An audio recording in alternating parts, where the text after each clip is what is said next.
આપનું સ્વાગત। સરકારની કેબિનેટની બેઠકમાં થઈ છે આજે મહત્વની ચર્ચા। ગુજરાત રાજ્યને વધુ એક જિલ્લો મળશે। બનાસકાંઠા જિલ્લાને બે ભાગમાં વહેંચવા આ કેબિનેટની બેઠકમાં ચર્ચા કરવામાં આવી। કેબિનેટ બેઠકમાં બે જિલ્લા બાબતે મંજૂરી અપાઈ છે। મુખ્યમંત્રી કક્ષાએથી હવે આખરી જાહેરાત થવાની બાકી।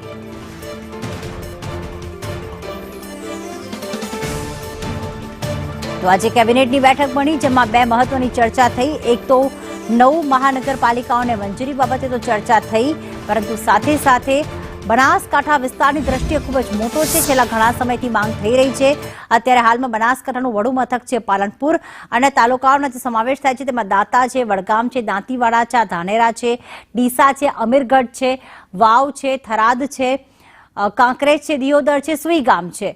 આ તમામ તાલુકાઓને બે ભાગમાં વહેંચી દેવામાં આવે અને બે જિલ્લા જાહેર કરવામાં આવે, એટલે કે જ્યાં પાલનપુર વડું મથક છે હવે એની સાથે સાથે અલગ જિલ્લો બનાવીને તેનું વડું મથક થરાદ કરવામાં આવે અને આ રીતે 6 તાલુકાઓ વહેંચી દેવામાં આવે, જેના કારણે વિકાસના કાર્યોને સાથે સાથે લોકોના કામો માટે જેમાં વાવથી કદાચ જ્યારે પાલનપુર જવું હોય તો તેને ખૂબ જ સહકાર રહેશે, સરળતા રહેશે, કારણ કે છેક પાલનપુર નહીં જવું પડે।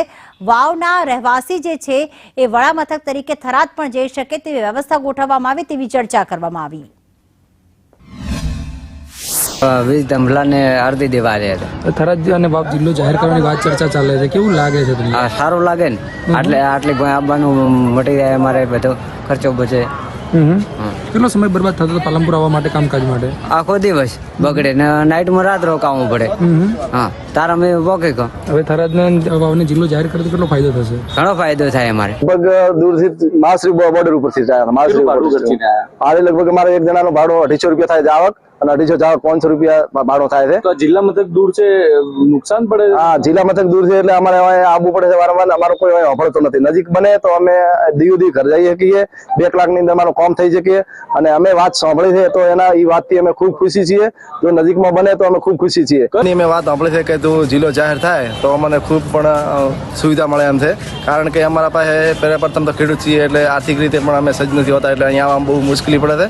તો નજીકમાં આવે તો અમને આર્થિક રીતે પરવડે, અમારું કામ પણ સરળ બને અને અહીં આવા ધક્કા ખો તો અમને કોઈ પટાવાળા બીજા સાહેબો આગળ અધિકારીઓ આગળ જવા દેતા નથી, તો ત્યાં અમારા સ્થાનિક માણસો હોય તો અમને પણ જવા મળે અને